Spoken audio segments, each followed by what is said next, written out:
Serious, what is the creepiest or most unexplained thing that's happened to you that you still think about to this day? Was camping alone in a small one-person tent. All snug and secure in the tent, I went to sleep. Was woken by a clap of thunder at 3 a.m., to discover both the inner and outer tent door was wide open. That was freaky. Man, I love camping, but I don't think I'd ever be able to go camping alone. Even in an RV. I used to camp alone in an RV, and one night I woke up to my cat just screaming like someone was killing him, which didn't make sense. Therese, no way someone could get inside without waking me up, but it was the first thing that came to mind. I looked around for him and finally found him behind the curtain on the dashboard, and outside there was a cat wandering through the campground. That's what got him going. It took me a while to get back to sleep that night. I was camping at the top of a mountain in Turkey close to a mass grave of some unfortunate pilgrims. Late at night a large dog, probably a congal, wandered into vicinity of my tent and woke me up with its howl. It then circled my tent making growling and crunching noises. Never before have I been so aware that a tent is nothing but a very thin layer of synthetic fabric. I was so terrified of drawing attention to myself I stayed frozen in place in my tent for hours. In the morning I found my trash had been pulled out from under my tent's fly. And this is why you never sleep with food or even trash anywhere near you. It should be tied up 100 feet from your tent. Solo camped in Denali, Alaska, in the foothills of the range. Woke up when I heard splashing feet in the nearby creek. Knew it was bear. Confirmed it was 2 cubs followed by their mama. There are no trees of any substance in the interior, so no scrambling up one of them, so I just pretended to be invisible. That worked. Still get chills thinking if one of the cubs found me I'd be dead meat, literally. Duck. That. I camped in France on my own and still get chills remembering snuffling around my tent at 3 a.m. Probably foxes and definitely not a family of bona fide killers. Maybe around age 14, early 90s. We were traveling from TX up to Tacoma, WA. We were about out of money, almost out of gas, no food, stuck in Chico, California. I sat in the car while Mom took my younger sisters to the restroom at a gas station. I was riddled with anxiety about our situation and looking down. The car door opened and I looked up. A lady that looked like a brown-haired Brady mom sat in the seat and faced me. She said, "It seems like you're down on your luck. Take this and give it to your mom. Tell her to pay it forward someday to someone who needs it." I looked down into my hand and there was a $100 bill. I looked up and she had disappeared. Nowhere in the parking lot, just vanished. I cried. When Mom came back I told her what happened and she cried. We got gas. There was a guy selling oranges on the side of the road and we bought a bag and went to a local park that had a part of the river with a little spillway dam and went swimming and ate oranges for a couple of hours before getting back on the road. I never saw the lady again, but she saved us and we did make it up to Tacoma to start our new life.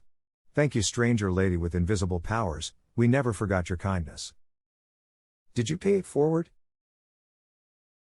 Many times, I made helping others a fundamental part of myself. I once woke up in a tent in the middle of the night while camping in the Upper Peninsula with my friends.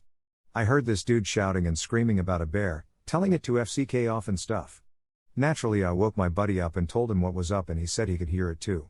We got out of our tent and searched for almost an hour around the campsite and found nothing, then proceeded to find a Red Wings hat that was neither of ours. We took watch turns the rest of the night.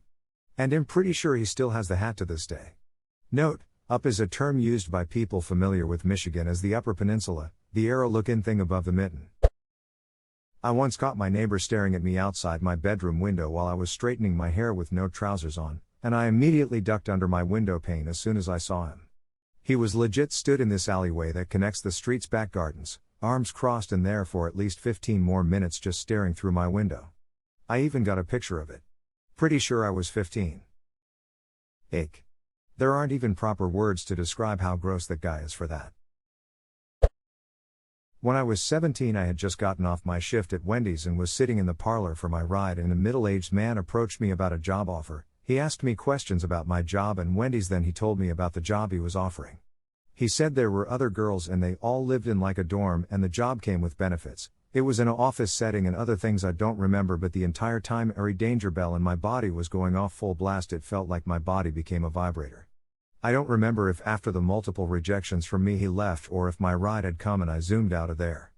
The only thing I can think to this day is, did I almost get sex trafficked? Edit.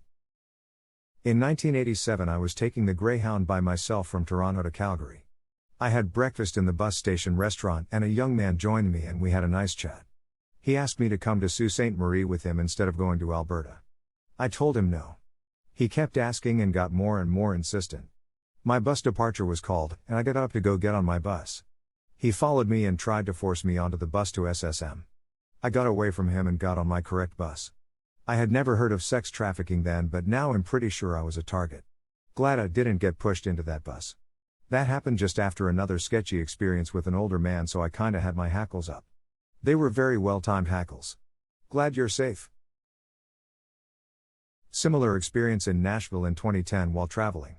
Myself and my girlfriend at the time had arrived there by bus from Memphis, and were in the bus terminal planning to get a cab to a hostel. A big bloke standing near the doors asked me if I need a cab. My girlfriend and I are clearly naive backpackers, with English accents. Being British and too polite, I showed a bit of interest but quickly got a vibe that it wasn't right when he led us to a generic car outside, nothing to highlight it being an actual cab, and there was already another bloke in the driving seat. Feeling uncomfortable, I began to go back inside the bus terminal, and the bloke tried to physically prevent me and my girlfriend going back inside, blocking th entrance and becoming forceful, until a security guard began paying attention, at which point the other bloke got into the waiting vehicle and they sped off. The security guard told me that he was aware of backpackers being picked up, driven somewhere quiet nearby and robbed blind. That was a close call. Once I was hired to load firewood into my aunt's basement. She lives alone and left the basement door open for me while she went out. I usually swing the interior basement door as wide as I can when I walk in, and the door almost never closes completely, but once I heard it close, and when I was about to grab another load I saw that the deadbolt locked. When I walk in, my arms are filled with firewood, so I wouldn't be able to lock it myself. Looked out the window and checked the garage to see if she came home, but she wasn't there. The door itself was enclosed, so no wind to shut it. I tried various ways of slamming the door so it would lock by itself, but nothing worked. It's an isolated house, so I would have heard someone drive up, and it's highly unlikely someone walked over just to lock the door and leave and time it while I was piling up firewood and terrace wooden steps, so I would have heard someone walking down them. It's the only time I've seen a deadbolt lock itself in my life. My brother had a similar experience of things moving in an unexplained way. He was working at our house because he kept a vintage car in our garage. It was a detached garage in a gated yard, and he was totally alone at the house.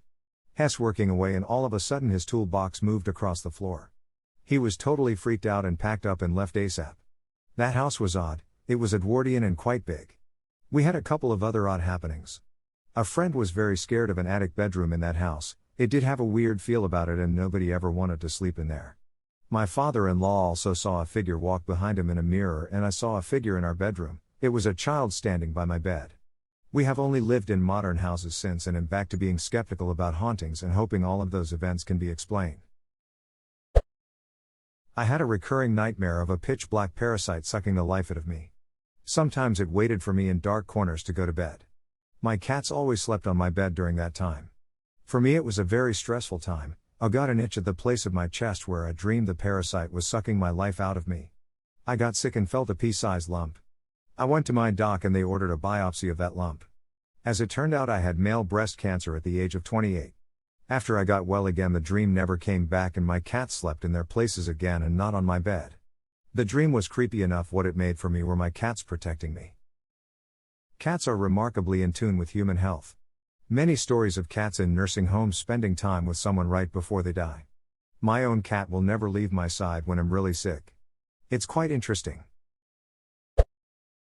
I apologize for grammar of spelling mistakes. There was a kid in another class at my school in 6th grade that was genius.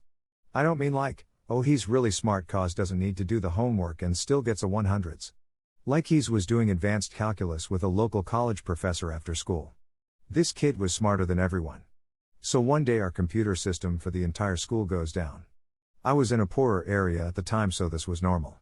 This was occurred many times, so normally it would affect us cause we barely use laptops and such. The only class that was affected was the computer class. This kid was in the computer class.